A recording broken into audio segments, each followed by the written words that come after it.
Ok. Donc quand on m'a contacté pour ce calendrier Lavazza 2017, j'ai tout de suite accroché avec le sujet l'homme et son environnement. Ça fait écho à mon travail depuis maintenant plus d'une vingtaine d'années.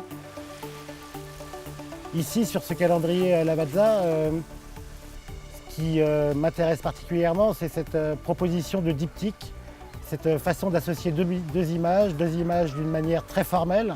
D'un côté, un homme dans ce qu'il a de plus dépouillé, et de l'autre côté, un environnement, un endroit où en fait quelque chose une géographie, un paysage.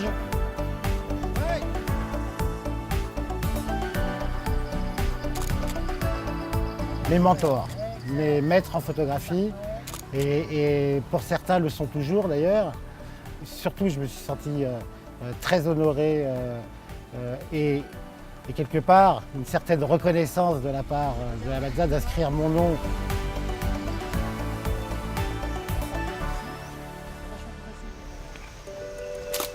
Sur tous ces voyages, ce qui m'a déjà marqué, c'est qu'on était centré sur l'Asie. Déjà, j'ai senti vraiment des différences énormes chez tous les gens que j'ai photographiés.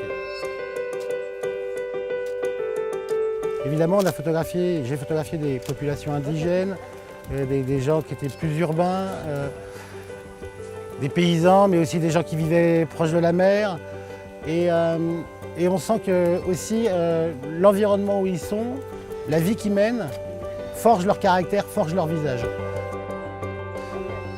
J'ai cherché donc dans tous ces individus à y voir des héros.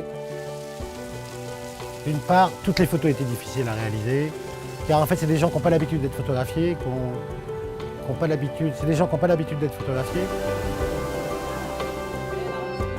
Mais si je devais dire une photo qui a été la plus difficile, la plus peut-être stressante, c'est la photo des abeilles. Chaque paysage aussi était difficile pour des raisons différentes, car on se bat avec les éléments ici. On se bat avec des endroits qui sont inaccessibles, des points de vue que je vais chercher qui sont très difficiles à trouver. Cette collaboration avec Lavazza sur ce calendrier 2017 a été pour moi une expérience assez unique et assez magique. D'une part, j'ai senti qu'il était venu chercher mon travail, en venant me chercher moi, mon approche, mon écriture. Et ça, il l'a respecté jusqu'au bout. Jusqu'au bout, je me suis senti extrêmement respecté, très libre de mes mouvements, très libre de mes choix. D'autre part, je me suis senti extrêmement soutenu. J'ai trouvé que cet exercice était vraiment magnifique. Ce que j'en retire, évidemment, une grande leçon de vie, car ça nous renvoie à notre propre vie.